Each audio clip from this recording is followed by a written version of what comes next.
देखें, अफसोस की बात है हमें सोशल मीडिया, आप तो एक जेंडर की बात करें ना, इससे भी पीछे चले, हमें सोशल मीडिया के इस्तेमाल का ही नहीं पता। ठीक। हमें मोबाइल के इस्तेमाल का नहीं पता। ठीक। देखिए, मोबाइल एक बिल्कुल पर्सनल चीज़ है एजाज़, और पूरी दुनिया में सिर्फ लोग अपनी फैमिली मेम्बर्स को, अपनी मिसेस को या बच्चों को ये नंबर देते हैं, अपना पर्सनल नंबर, और 9 to 5 जो उनके नंबर्स होते हैं वो 5 बजे के बाद अवेलेबल नहीं होते उन नंबर्स पे। अच्छा, हमारे यहाँ क्या होता है, हमारे यहाँ क्योंकि वसाइल की कमी है, हम 2 फ़ोन अफोर्ड नहीं करते कि एक फैमिली का फ़ोन अलहदा रखें और फिर सम टाइम हमारे काम की नोयत ऐसी होती है कि हम अलहदा उसको नहीं कर सकते। अब जनाब कोई भी बंदा जो फ्री है वो ये एज्यूम कर लेता है कि आप भी बिल्कुल उसी की तरह फ्री बैठे होंगे। वो फ़ोन करके सबसे पहले तो कहेगा, हाँ जी अच्छा साहब पछाने भाई, या तो आप मेरे कोई बहुत फ्रैंक दोस्त हैं तो मैं आपको ज़रूर पहचान, हाँ जी मैंने आपकी आवाज़ पहचान, आपने फ़ोन किया पता नहीं का। अब वो पहेलियाँ बुझवाई जाएंगी, ना कि सिंपली अपना नाम बता के मकसद बताया जाए और पहले दूसरे से पूछा जाए कि आप फ्री हैं, बात हो सकती है। और जी तुसा गरीब बंदियां की कितने पछाड़ने हो जी, अच्छा वो बड़े अजीब व गरीब किस्म की गिले शिकवे वाली जली कटी बातें होंगी। फिर होगा जी वो आप मुझे एक दफ़ा जेलम मिले थे, याद है वो एक जलसा था तो हम पीछे बैठ के मैंने आपको पेप्सी पिलाई थी तो मैं जी जी बिल्कुल भाई हुक्म करें, वो मेरे भतीजे ने यार अप्लाई किया फलानी जगह तो किसी ने, मतलब हमें कोई इखलाकियात, एक तो ये है कि टाइम हम कोई बाउंड नहीं, जब मर्ज़ी किसी को फ़ोन कर, फिर फ़ोन करके टू दी पॉइंट बात नहीं करनी, फजूल बातें करनी, मतलब दूसरे से ये भी नहीं पूछना कि तू बात कर सकता है। फिर उसके बाद एजाज़ ये कि ख़वातीन का मामला जिस तरह आप कह रहे हैं, आपको पता है हमारे समाज में ना एक खामखा का शक होता है, अगर मुझे और आपको रॉन्ग कॉल आ जाए तो कोई इतना मसला नहीं, लेकिन अगर किसी खातून को आ जाए तो शक किया जाएगा कि क्यों आई थी।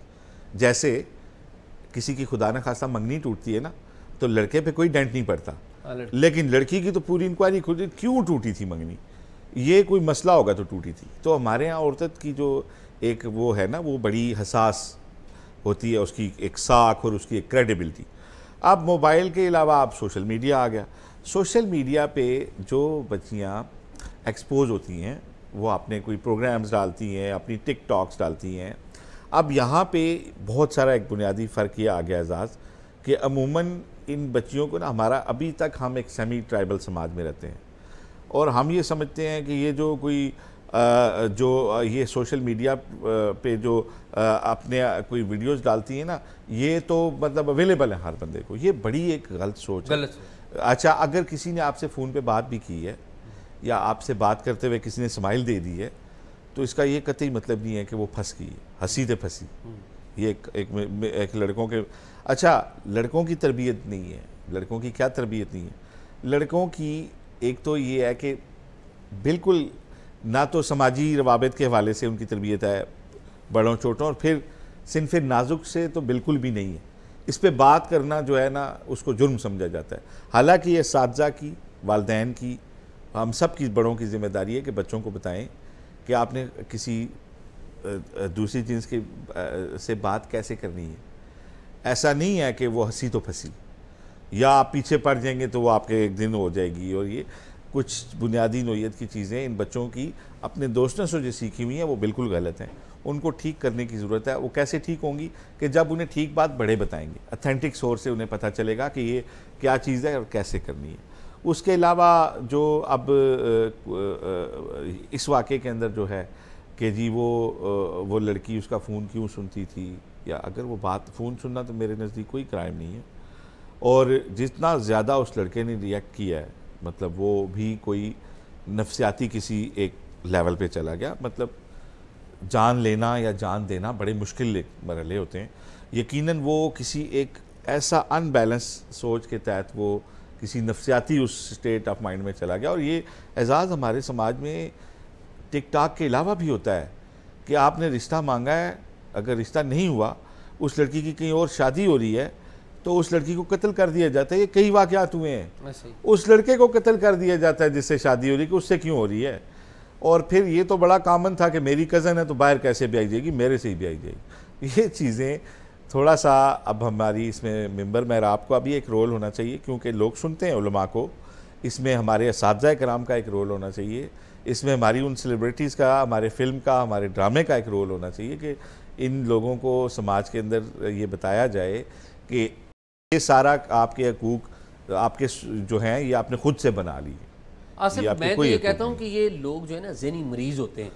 आपने मुझे कहा ना कि मैं आपसे इख्तलाफ करता हूँ, ये तो बातें वही हैं जो आप इख्तलाफ तो नहीं, मैंने इख्तलाफ ये किया वो बात नहीं हुई बीच में। देखें, सुबह मैं तकरीबन आधा घंटा जो है ना फ़ोन पे व्हाट्सएप मैसेजेस पढ़ता हूँ, जिसमें से 15 से 20 मिनट वो फॉरवर्डेड मैसेजेस होते हैं, मैं रास होता हूँ। और अभी मैं अपने तमाम दोस्तों को कहता हूँ वो नहीं चलें, ईद तो साल में आती है, मुझे कोई इशू नहीं, मुझे इशू है। अच्छा, मैं ये कहता हूँ जो रोज़ सुबह एजाज मैसेज आते हैं ना, सुबह बखैर के, मैं उन सब लोगों को इज्जत की निगाह से देखता हूँ, वो बड़े खलूस से मुझे मैसेज करते हैं, लेकिन मेरे खलूस की कैपेसिटी थोड़ी कम है, तो मैं वो पढ़ने में मेरा बड़ा कीमती वक्त सुबह का लगता है। ठीक है, अक्सर को मैं रिप्लाई भी नहीं कर सकता, वो माइंड भी करते होंगे, जो कि एक गैर इखलाकी हरकत है कि कोई मुझे मैसेज करे तो मैं उसको जवाब ना दूं। भाई एक मैं अर्ज करूं, आप अपना केस लेके बैठ गए हैं और राइट केस है, ये मेरे साथ भी है। आपसे सिर्फ गुजारिश ये है कि जो लोग आपसे इस तरह के मैसेजेस करें उनको आप एक वॉइस नोट ज़रूर छोड़ दें कि भाई मुझे फॉरवर्ड मैसेजेस, तस्वीरें, वीडियो लिंक्स मत भेजा करें, मैं आपके मैसेजेस पढ़ नहीं पाता। इस फोरम को सीरियस संजीदा गुफ्तगू के लिए रखें। आप मुझे कोई मैसेज करेंगे, मैं आपको जवाब दूंगा। और ईद के दिन भी हम लोगों ने मजाक बना लिया है कि लिखते हैं ईद मुबारक, नीचे अपना नाम ओदा भी बताते हैं ना कि हम कौन है, और फिर सेंड टू ऑल कर देते हैं, आपका नाम भी नहीं लिखा होगा। तो ये एक अलग बात है। असल इशू ये है कि हमारी बच्चियों, ये सना यूसुफ जो बच्ची है उसके साथ जुल्म हुआ, इसके ऊपर वो तबका, आपको पता है यहाँ पर एक गाने वाला था कि जी वो पंजाबी का उसने गाना बनाया उस लड़के ने कि जी उन्हें स्कूल जाने से बच्चियों को रोक लो क्योंकि वो डांस कर दी पई है, उसको गिरफ्तार भी कर लिया गया। ऐसे करैक्टर्स को सज़ा मिलनी चाहिए। जो लोग सोशल मीडिया पे ऐसी गंदी बातें करते हैं बच्चियों के बारे में, उनको डिस्करेज करते हैं, इनको मैं तो कहता हूँ कि इनका जो अकाउंट है, सबसे पहले हमारी जिम्मेदारी बनती है कि वो मुतलका जो सोशल मीडिया प्लेटफॉर्म है उसको रिपोर्ट करें। खैर बात लंबी हो जाएगी आसिफ, इस पर जितनी भी बात करें कम है। मुझे आप ये बताएं कि पोलियो का मामला बड़ा अहम है और पोलियो के बारे में आपको एक बिल्कुल इस मामले को जिसको हमने वाइंड अप किया, इस पर हमें अफसोस भी है। हम उस बच्ची के लिए बड़ा दर्द दिल रखते हैं और हम ये भी समझते हैं कि वालिदैन ट्रेनिंग करें बच्चों की सोशल मीडिया को कैसे इस्तेमाल करें। बिल्कुल ठीक है। और जो आपने बात की एजाज़, ये इतना बड़ा एक इशू है पाकिस्तान का कि 4 करोड़ 55 लाख जो पाकिस्तान के बच्चे हैं जो 5 साल से कम उम्र के हैं। ठीक, पाकिस्तान की टोटल पॉपुलेशन 25 करोड़ से कुछ ज़्यादा है और 4 करोड़ 55 लाख वो बच्चे हैं जो 5 साल से कम है। और ये तादाद, क्योंकि थोड़ा मैं पुराना फिगर बता रहा हूँ, ये इससे कई गुना बढ़ चुकी होगी, ये 5 करोड़ ही इसको समझा जाए।